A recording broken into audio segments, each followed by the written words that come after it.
we certainly don't let markets set the price of the energy we buy or what sources of energy we get or the autos companies that get to exist or who gets to succeed in exporting or manufacturing. The government is very heavily involved in that, more so today, but also the case under President Bush as well and previous presidents.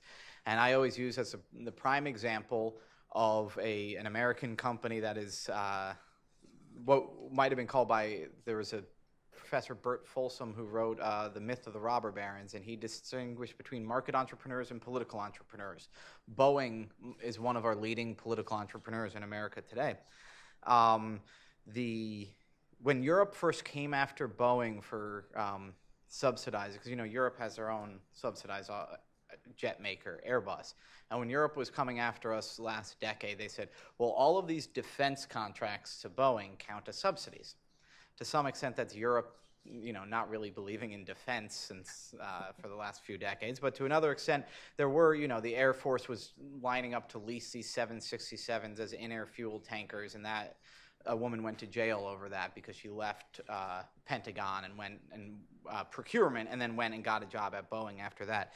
They get all sorts of, they're one of the leading military contractors. Boeing is by far the king of getting export subsidies through the Export-Import Bank. This is a government agency, brags about how most of its subsidies for U.S. exports go to small businesses, but that's just counting each deal. If you count by dollar amount, depending on how you count, somewhere between 2/3 and 80% of Export-Import Bank funding subsidies subsidizes the sales of Boeing jets. And it goes beyond that. The states are handing money out to Boeing, where Washington Governor Gary Locke actually held a legislative session called the Boeing session, a special session just to hand out hundreds of millions of dollars of subsidies to keep some Boeing manufacturing in Washington. When they were looking for where to move their corporate headquarters to, all these cities and states were bidding with this corporate welfare. Illinois gave them $63 million in handouts to move to Chicago. My favorite, though, was that Boeing wanted a block of office spaces in downtown Chicago, and they couldn't get enough floors together in the building they wanted. So the mayor of Chicago wrote a $1 million check to the current tenant so that they would move out and Boeing got to move in. So this is the sort of situation that they work in. But I was talking to some Boeing guys at the Export-Import Bank annual conference earlier this year, and I used the word subsidy, and all of them got really upset. They said, we don't get any subsidies. And I said, okay, so the U.S. government loans money to your overseas buyers, and that's not a subsidy? And they said, no, well, because the Export-Import Bank has been making a profit for recent years, and so taxpayers aren't actually paying for it. This is why one of the things I'm happy Scott really does in his papers, he lays out, first of all, I'll just say that's not the normal understanding of a subsidy. Most people say if government policy is coming and helping one company, that's a subsidy. And it turns out that the closest thing we have to an official definition of this, a WTO definition, which some people say is itself too narrow, that says a subsidy is anything that's a financial contribution conferred by government or some government-like public body that confers a benefit on a private party. So you talk to the head of Export-Import Bank, and he has barked at me. He says, Tim, you write that we subsidize these companies. We don't. No. We do subsidize them, and we do this in every industry. It's not just in exports. General Electric, in Obamonomics, I call them the for-profit arm of the Obama administration, because Obama would say, we need more passenger rail. GE goes and hires Linda Daschle, the wife of Obama confidant Tom Daschle, as their rail lobbyist and starts building up new trains. We need more embryonic stem cells. GE does a partnership with Geron, one of the biggest stem cell makers.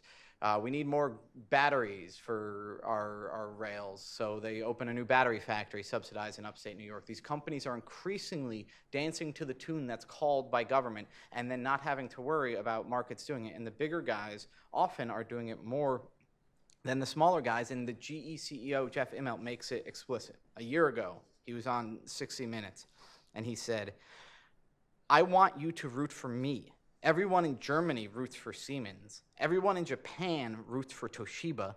Everybody in China roots for China South Rail. I want you to say, win GE. So this is the mindset, not just of the GE CEO, but I think it's not coincidental that he is a job czar for Barack Obama. I think when Barack Obama says the words "win the future," when Barack Obama sort of talks jingoistic and says, we can't let Spain beat us in windmills, or we can't let China beat us in solar panels, he's saying that. We ought to behave like Jeff Immelt wants us to. The year before, Immelt at Export-Import Bank annual conference said, Germany is the model. Germany, he said, had more, quote, public will and, quote, national vision. He said in Germany, quote, the companies roam as a pack. They stick together, and the government supports the companies to be exporters. And in the same speech, he enviously described China as, quote, incredible unanimity of purpose from top to bottom. This is what Obama's export czar wants. It's a slightly stronger version of, I think, what President Obama has been putting in place. And it appeals across partisan lines. But when Obama says win the future, he has his jingoistic talk. He talks about the auto companies in Detroit that he bailed out. That's what he's doing. He's talking about subsidizing our guys, which is interesting because the colleagues, the cohorts he has in this sort of thing are often people who call themselves free traders. And so Gary Locke, he was a commerce director. He was the governor of Washington who had the Boeing session.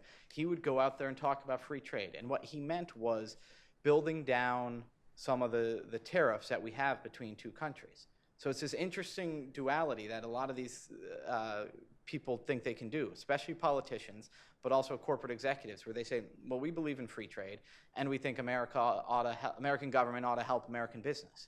So by free trade, they simply mean that the government shouldn't impose import restrictions, shouldn't have tariffs, shouldn't have import quotas. But they say, oh, well, there's nothing wrong with subsidizing. That's also pro-business. And that's where you see the little confusion, the confusion between pro-business and pro-market.